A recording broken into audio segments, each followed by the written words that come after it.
आपने अभी अभी पढ़ा कोणों के आधार पर त्रिभुज, 3 तरह पढ़ लिया ना। Yes sir. अब हम पढ़ेंगे भुजाओं के आधार पर कितने तरह के त्रिभुज होते हैं, ठीक है। यस तो सर। भुजाओं के आधार पर त्रिभुज के प्रकार, पहला हम पढ़ेंगे समबाहु त्रिभुज।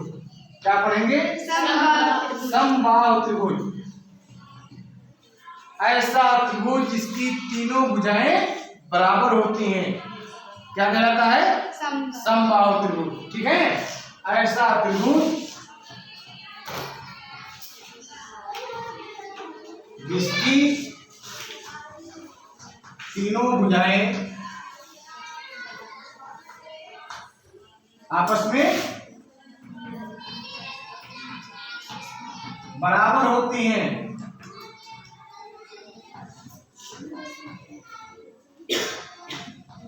क्या कहलाता है? समबाहु त्रिभुज। समबाहु त्रिभुज कहलाता है।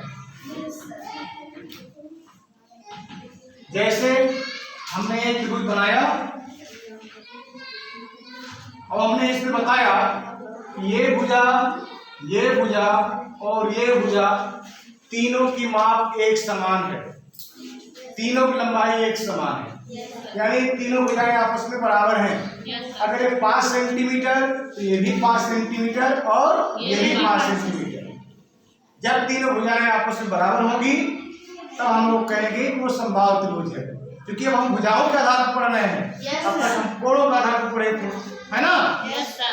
तो इस तरह से जान गए। दूसरा क्या है? दूसरा है समद्विबाहु त्रिभुज।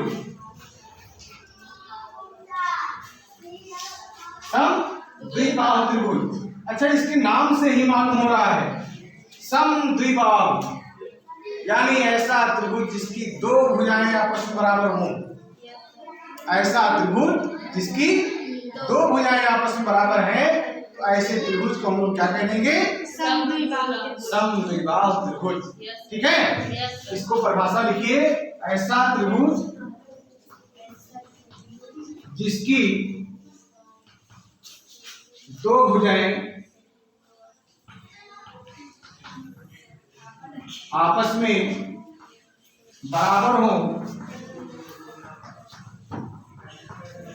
उसे समद्विबाहु त्रिभुज कहते हैं। समद्विबाहु त्रिभुज।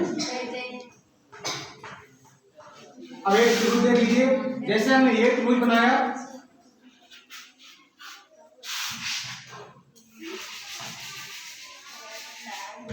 हमने एक त्रिभुज बनाया, ठीक है। और हमने ये बताया कि इस त्रिभुज की केवल ये भुजा और ये भुजा आपस में बराबर है।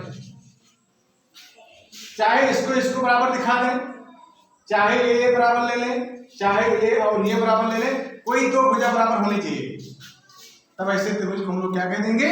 समद्विबाहु, ठीक है। अंतिम है विषमबाहु त्रिभुज।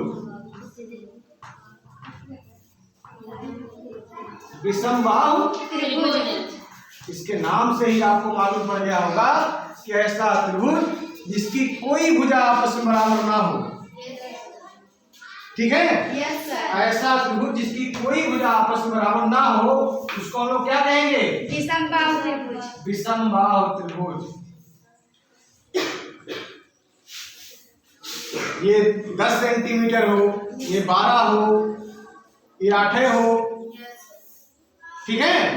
तो ऐसा त्रिभुज जिसकी कोई भुजा आपस में बराबर नहीं होती है, उसको हम लोग कहते हैं विषमबाहु त्रिभुज। तो आपने भुजाओं के आधार पर 3 तरह का त्रिभुज पढ़ा। नंबर 1 आपने समबाहु पढ़ा, नंबर 2 आपने समद्विबाहु पढ़ा, नंबर 3 आपने विषमबाहु पढ़ा। अब इसके बाद एक बहुत अच्छी प्रमेय आने वाली है, जिसको हम लोग कहते हैं पाइथागोरस प्रमेय। क्या कहते हैं? पाइथागोरस प्रमेय। उस प्रमेय को हम अगली वीडियो में आप लोगों को समझाएंगे और बताएंगे, ठीक है।